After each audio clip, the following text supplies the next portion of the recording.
Bienvenue sur Dr Wrestling, la chaîne YouTube qui parle de catch à nouveau tous les jours. Et aujourd'hui on va s'intéresser à un sujet, moi qui me passionne. On va parler de Seth freaking Rollins. On va analyser un petit peu sa carrière et on va surtout essayer de comprendre pourquoi Seth Rollins a une problématique absolument terrible, c'est-à-dire qu'il n'a jamais fait de main event de WrestleMania en plus de 10 ans à la WWE. Bienvenue donc pour ce petit point catch à thème, pas de review, pas d'analyse de news comme hier, mais aujourd'hui donc un point catch à thème. D'ailleurs, merci beaucoup à tous ceux qui ont rejoint le TikTok Les Histoires du Docteur, qui voilà, c'est la dernière fois que j'en parle pour pas trop polluer, spammer, mais qui est un TikTok que je crée, où je parle d'histoires un peu what the fuck, qui n'ont rien à voir avec le catch. Donc voilà, merci beaucoup pour la force, ça fait toujours plaisir. Maintenant, on va parler de catch et on va parler de Seth freaking Rollins. Alors, est-ce que Seth Rollins est un catcheur qui est maudit? On pourrait dire oui, mais non, puisque, rappelez-vous quand même, le début de sa carrière, il arrive avec le Shield en 2012, à l'époque, pendant 2 ans, ils font régner un petit peu la justice à la WWE, ça se passe très bien. Ensuite, la WWE va miser sur Seth Rollins pour être celui qui fait le heel turn, celui qui va devenir le bad guy, celui qui va s'associer avec Triple H. À l'époque, toutes les rumeurs étaient sur Dean Ambrose plutôt que Seth Rollins, qui avait bien plus une tête de méchant, on va dire, que Seth Rollins. Seth Rollins, du coup, a créé le choc et la surprise en devenant le heel Rollins un peu corporate. Et ensuite, ça s'est passé extrêmement bien pour lui. Money in the Bank. Ensuite, il va devenir champion lors de son cash-in à WrestleMania 31 dans le match du coup entre Brock Lesnar et Roman Reigns. Et on se dit à ce moment-là, mais Seth Rollins, sa carrière est absolument lancée. On est en 2015. Il est monté comme ça crescendo et là, il est au top. Qu'est-ce qui pourrait bien lui arriver? Alors, Seth Rollins, il va lui arriver 2 choses assez négatives en 2015. D'abord, premièrement, il va se mettre à blesser absolument tous les catcheurs. Il va péter le nez de John Cena. Il va il va participer à la blessure à la nuque de Sting. Donc en quelques mois, là, il va se créer une espèce de cote de désamour dans notamment les coulisses de la WWE, ce qui va faire que les gens vont lui dire calme-toi. Certes, t'es vraiment fougueux comme mec, tu catches comme un fou, mais calme-toi parce que tu blesses tout le monde. Et ce catch un petit peu technique, là, un petit peu puissant, un petit peu virulent, malheureusement, il va lui causer un problème à Seth Rollins puisqu'il va se faire les ligaments croisés du genou lors d'un live event en Irlande. Au moment où il devait faire une powerbomb à Kane, son genou va lâcher complètement et là ça va mettre un véritable coup de frein à la carrière de Seth Rollins. Et je pense, et ça c'est mon avis personnel, que depuis cette blessure, la carrière de Seth Rollins n'a plus jamais été la même. Et je vais même vous dire quelque chose qu'on pourra peut-être vérifier en fin de vidéo. Je pense que l'aura de Seth Rollins n'a plus jamais été semblable à celle qu'il a eue en 2015. J'ai oublié de faire un petit récap un peu pour vous remettre un peu dans la situation, mais Seth Rollins ensuite après il revient en 2016 en tant que heel, il revient en tant que heel. Mais il lui manque un truc, effectivement. Alors, exploit, il va battre Roman Reigns clean à Money in the Bank pour gagner le titre, sauf qu'il va se faire cash-in par Dean Ambrose direct après. Donc, voilà. Ensuite, Seth Rollins, il va être un peu dans les combats pour le titre. Notamment, il va grappiller autour du titre universel lors de le premier match entre Finn Balor et Seth Rollins, par exemple, en 2016 pour décider du nouveau champion. Il va d'ailleurs blesser gravement Finn Balor à l'épaule en le projetant contre une barricade et il va pas réussir à devenir champion. Et même quand Finn Balor va lâcher le titre le lendemain, c'est Kevin Owens qui va le récupérer. Donc à ce moment-là, on se dit, mais Seth Rollins, il lui manque un truc, il lui manque effectivement un truc, et il va devoir attendre 3 ans ensuite pour être champion universel. Et il va pas toucher une ceinture majeure jusqu'à WrestleMania 35, du coup avec le match contre Brock Lesnar, ce qui fait que ça pousse vraiment loin. Entre-temps, il va vraiment devenir un bon mid-carder, il va se resserrer un peu dans la mid-card autour du titre intercontinental, mais il va faire des vraies bonnes prestations. Seth Rollins, ça va être un peu le Shawn Michaels des années 90 qui va créer véritablement des très bons matchs, mais qui va pas trop être en main event pour le moment. Donc voilà, il régresse un petit peu dans la carte de la WWE par rapport à l'aura et l'image qu'il avait en 2015, pour ensuite revenir en force en 2019. Mais ce retour en force, il est un petit peu biaisé, parce que Seth Rollins, entre-temps, il a pas du tout changé de personnage. Il reste un petit peu ce personnage de face un peu niais, disons les choses telles qu'elles sont. Il a rien de spécial, Seth Rollins, il a pas de trait de caractère particulier, il a du charisme, mais voilà, il lui manque un truc, peut-être qu'il est un peu fade même, je sais pas, il lui manque un truc, et clairement ça ne fonctionne pas très bien.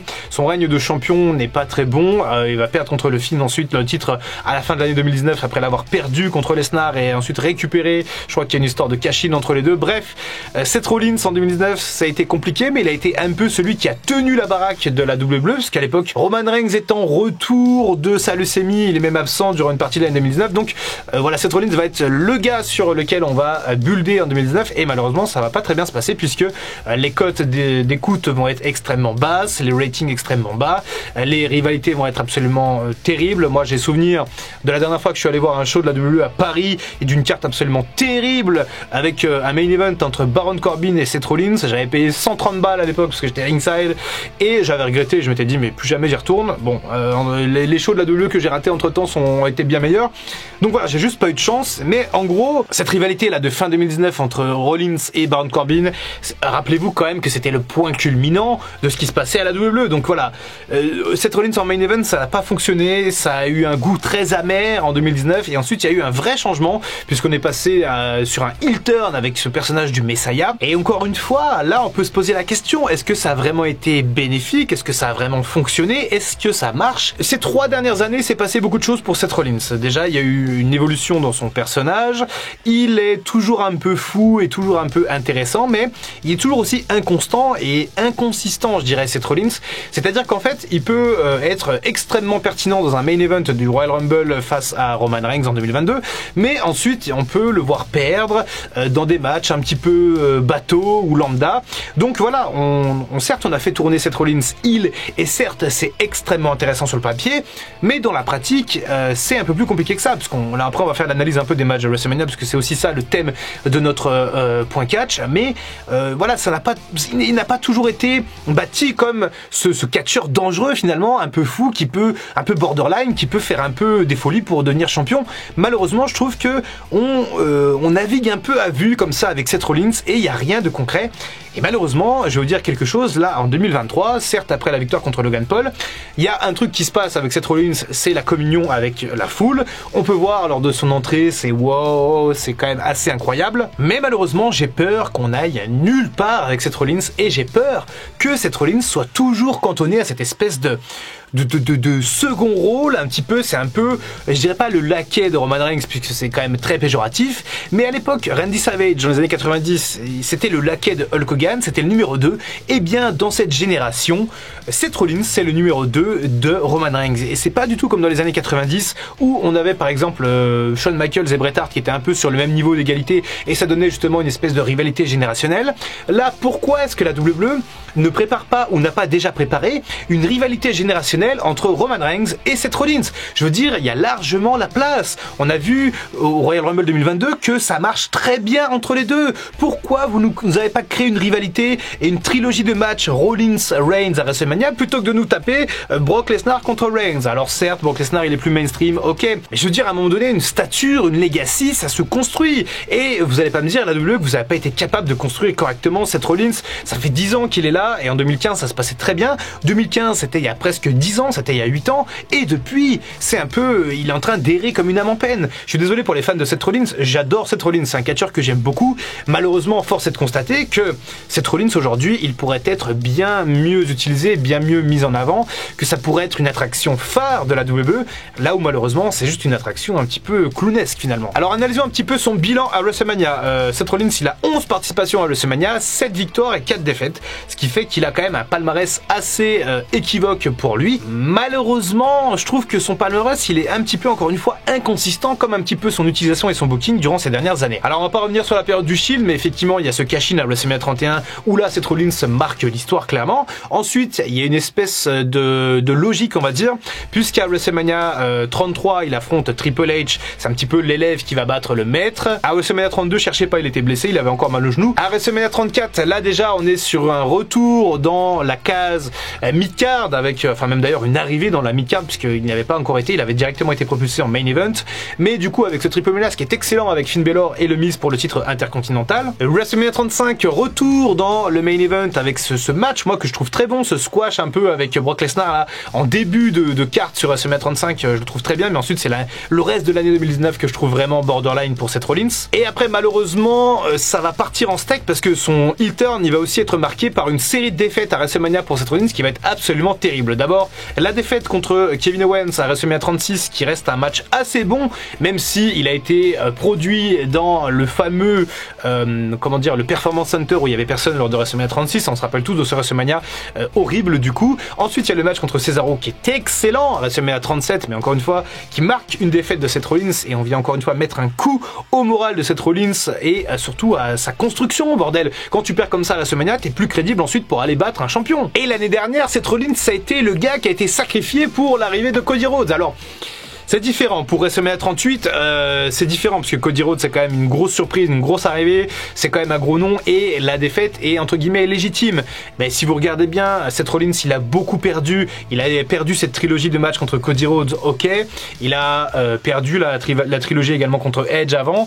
Il perd beaucoup Rollins et là certes il a gagné contre Logan Paul, mais je veux dire à aucun moment pour l'instant il est crédible à aller chercher les titres de Roman Reigns. Il lui faudrait toute une série de victoires. Il faudrait qu'il gagne plusieurs rivalités de long terme, il lui faudrait pourquoi pas une victoire contre Cody, c'est compliqué là. Rollins en fait son rôle c'est un peu, excusez-moi l'expression, d'être un peu le bon con, c'est un peu le mec qui est là, qui dit oui un peu à tout, qui est content d'être là, qui est content de sa carrière, c'est un peu le lieutenant, le fidèle bras droit de Vince McMahon. McMahon va lui dire tu vas perdre contre Cesaro, tu vas perdre contre Owens, tu vas perdre contre Cody, tu vas perdre contre Reigns, ok vas-y on va perdre et on va divertir la foule. Il faut aussi des catcheurs comme ça en fait, mais si t'es comme ça, tu peux pas être la star. Randy Savage était un mec qui était comme ça. Il a jamais été une superstar autant que Hogan. Même si encore une fois, Savage à son temps c'était quand même quelque chose d'assez énorme. Et donc je regrette fortement que Rollins ne se serve qu'à ça finalement, qu'à être un bon soldat, un mec qui va nous divertir, un mec qui va faire des très bons matchs, un mec qui va mettre over les autres. Malheureusement, moi je veux plus pour Rollins. Je veux un règne. Je veux qu'il soit capable de prouver au monde entier que c'est véritablement une star générationnelle comme Roman Reigns peut l'être actuellement. Mais malheureusement, pour l'instant, la WWE n'a pas l'air véritablement décidée à faire de Rollins à nouveau une star de premier plan comme il a pu l'être en 2015. En tout cas, n'hésitez pas à me donner tous vos avis dans les commentaires par rapport à Seth Rollins. Je sais qu'il y a une énorme cote d'amour pour Seth Rollins dans la communauté Dr Wrestling. Donc voilà, désolé si je vous ai un petit peu chamboulé avec cette vidéo, si je vous ai donné mon avis un petit peu acerbe par rapport à l'utilisation de Seth Rollins. Mais encore une fois, je ne dénigre pas Seth Rollins, je dénigre la manière dont il est utilisé depuis plusieurs années. C'était Dr Wrestling, vous pouvez retrouber la version compacte de cette vidéo en 1 minute chrono sur un autre réseau social. A très bientôt pour une prochaine vidéo. En attendant, comme d'habitude, prenez soin de vous. I can feel the blood creeping up from the heathens. Got will, got fight, got pride, got reason. If they wanna go eat, then you know I'm gon' feed them. If you're coming for me, hope you're ready for a demon.